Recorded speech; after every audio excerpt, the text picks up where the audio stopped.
D.J. Witherspoon and his father-in-law founded the Gibson Products Company in the late 1930s. The Gibson Company first sold products to traveling salesmen before selling more items and merchandise to grocery stores after World War II. In 1962, Witherspoon moved away from their business and went a different direction and purchased Marks Distributing, a rack jobbing company that supplied clothing, housewares, and additional products to stores and retailers. One of Marks Distributing employees, Lee Wagner, worked with Witherspoon to create Pamida Incorporated. The Pamida name comes from the names of Pat, Mike, and David, who were the three sons of co-founder D.J. Witherspoon. Witherspoon and Wagner were opposites when it came to retail philosophy, with Witherspoon being optimistic and ambitious, while Wagner, on the other hand, was cautious and conservative. They balanced one another out, which led to the quick growing of the once successful department store. They drove through Knoxville, Iowa during a failed sales speech of their new idea for a retail store, and going through the small town they noticed a store for rent. The empty store became their first store in 1963. First day sales in Knoxville were said to have been around $5,000. The store had become so crowded a line formed outside to control the influx of customers. Pamida's first full year of sales, in 1964, were $8.5 million. Just 4 years later, with 45 stores, sales were $28 million. Pamida Incorporated opened even more stores under the names of Gibson Discount Center, Super D Discount Center, and Top Brands Discount Center. By the 1970s, Pamida Incorporated had 169 stores in 11 states with annual sales over $100 million. Pamida would either purchase old companies or use vacant buildings. Not often would they build new structures, but instead use and repurpose old buildings such as grocery stores and even skating rinks.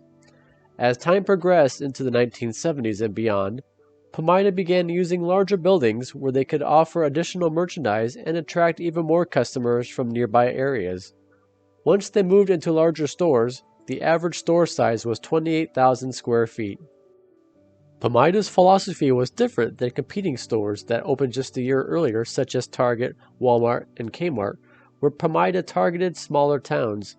They set up their discount stores as the one-stop shop for those smaller markets. Targeting rural areas with populations of less than 15,000 people, at its peak they had more than 180 locations, primarily in the Midwest as well as western central United States. By locating themselves in smaller populated areas, competition of other larger department stores were less. In 1981, Witherspoon and Wagner sold Pamida to team members for $55 million, making it an employee-owned company. 5 years later, the majority of the company was acquired by Citicorp Capital Investors for $168 million for its 164 stores. At this time, sales were about $500 million annually, where sales just a few years earlier were just over $300 million. During the 1980s, Pamida went through a modernization and new merchandising layout of the stores by using the racetrack structure and emphasizing more apparel. As larger department stores such as Wal-Mart spread nationwide and into more rural areas, stores such as Pamida began to decrease in sales and led to their inability to survive.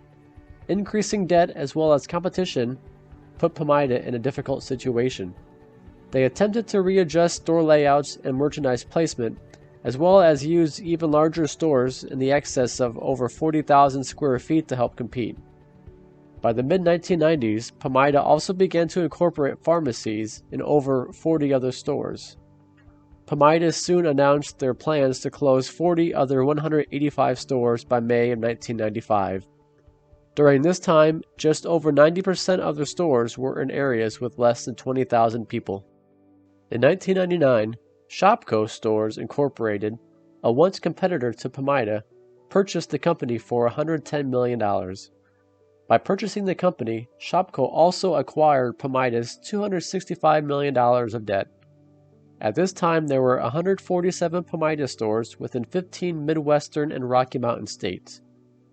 After buying Pamida, Shopko decided to keep the company separate, and in 2000 alone, Pamida opened 25 new stores and converted 48 stores that were once Places discount stores. Operating as a separate entity until 2012, Pamida began merging into Shopko and Shopko hometown stores, which cost around $80 million to remodel all the stores. In 2019, Shopko became defunct when they filed for bankruptcy after being unable to find a buyer, which also ended the history of Pamida.